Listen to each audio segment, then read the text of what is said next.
Hello everyone, কেমন আছো তোমরা সকলে? আশা করছি ভালো আছো। আমিও ভীষণই ভালো আছি। আর সকাল সকাল তোমাদেরকে নিয়ে আজকের ভিডিওটা স্টার্ট করছি।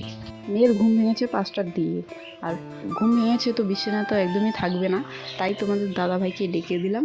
বললাম এখন মেয়েকে নিয়ে একটু হাঁটাহাঁটি করো রাস্তার মধ্যে সকাল টাইমটা, আমিও আমার কাজগুলো সেরে ফেলি।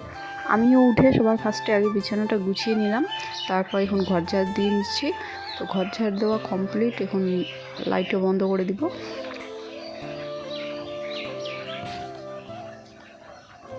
আর এই দেখো বাইরের দৃশ্যটা, খুব কুয়াশা নেমেছে কিন্তু তেমন অতটা এখনও ঠান্ডা লাগছে না। আর তারপরে আসলাম এখন রান্নাঘরটা ঝাড় দিয়ে নেবো, উঠোনটাও ঝাড় দিব। তারপর গ্যাস ওভেনটা ক্লিন করব, ক্লিন করে দাঁত ব্রাশ করে চুলটা ভালো করে বেঁধে রান্না চাপাবো। আর এই দেখো এইসব করতে করতে মেয়ে চলে আসছে, এটা ওর পিসিমণি। আমাকে এখন মেয়েকে দিয়ে ও যাবে বাড়িতে বই পড়তে। তো আমি মেয়েকে এখানে বসিয়ে দিলাম, বসিয়ে দিয়ে ভাত চাপিয়ে দিয়েছি। মেয়ের হাতে একটা মুলো দিয়েছি, ওটা দিয়ে এখন খেলবে।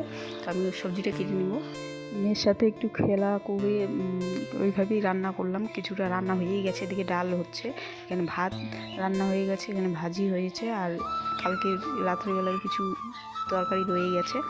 এগুলো দিয়ে তোমাদের দাদাভাই খেয়ে এখন কাজে যাবে। তো এদিকে রান্না করতে করতে মেয়ে তো ঘুম পেয়েছে, সকালে উঠেছে যেহেতু, তো মেয়েকে ঘুম পাড়িয়ে রাখলাম। আর তোমাদের দাদাভাই এখন একটু ফাঁকা পেয়েছে, তো এখন একটু আমাকে সাহায্য করে দিচ্ছে। এগুলো হচ্ছে নারকেল পাতা, এগুলো দিয়ে ঝাড়ু বানানো হবে। তো আমিও যখন সময় পাবো তখন আমি করব। আর এদিকে তোমার দাদাভাইয়ের খাবার রেডি করে দিয়েছি, ওখানে খেয়ে কাজে যাবে।